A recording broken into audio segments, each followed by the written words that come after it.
বন্ধুরা চলো আজ বিরিয়ানি রান্না করি, সাথে থাকবে দেখো লাল লাল মাটন কষা। প্রথমে বিরিয়ানির জন্য আমি দুধটা তৈরি করে নেব। দুধ নিয়েছি, এ দেখো গোলাপ জল দিয়ে দিলাম।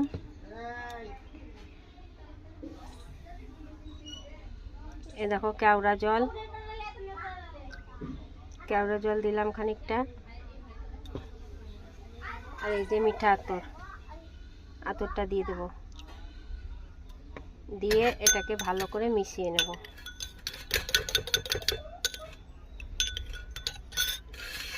বিরিয়ানির সেন্ট তৈরি হয়ে গেছে। এবার এ দেখো কড়াইতে ঘি গরম করে নিয়েছি, গরম মশলা দিয়েছি, গ্যাস অফ করে নিয়েছি। এবার দেব ওই মাটনের স্টক।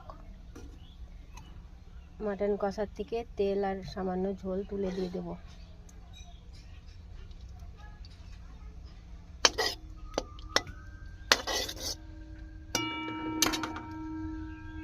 তারপর আমি এর মধ্যে মাটন দেব না, মাটনটা আলাদা খেতে ভালো লাগে। দিয়ে দেখো দিয়ে দিলাম, ভাতগুলো দিয়ে দেবো। এবার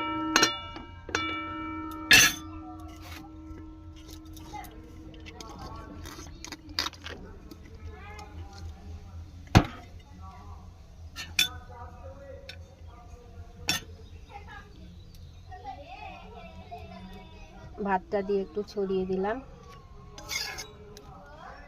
এটা বিরিয়ানির ভাত। এবার আলু দেবো, এতে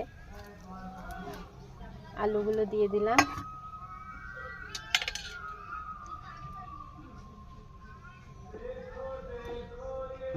আলুগুলো দেওয়ার পর ওই যে আমি দুধটা রেডি করে রেখেছিলাম, এটা খানিকটা দেব, আবার ওপরে দেব। তারপর দেব বিরিয়ানি মশলা, ছিটিয়ে দেব। এরপর আবার ভাত দেব, দিয়ে এরকম সব কিছু দিয়ে লেয়ার তৈরি করব। আমি বেশি লেয়ার করব না, দুটো লেয়ার করলেই হবে। এই দেখো বেরেস্তাটা দিয়ে দেবো এবার ছিটিয়ে। পেঁয়াজের বেরেস্তা করে রেখেছিলাম। তারপর আবার ভাত দেব, আবার সমস্ত কিছু দেব। তারপরে রুটি ভাজা চাটু দিয়ে তার উপর এই কড়াইটা বসিয়ে দেব, দিয়ে ঢাকা দিয়ে দেবো। রেডি হয়ে যাবে বিরিয়ানি।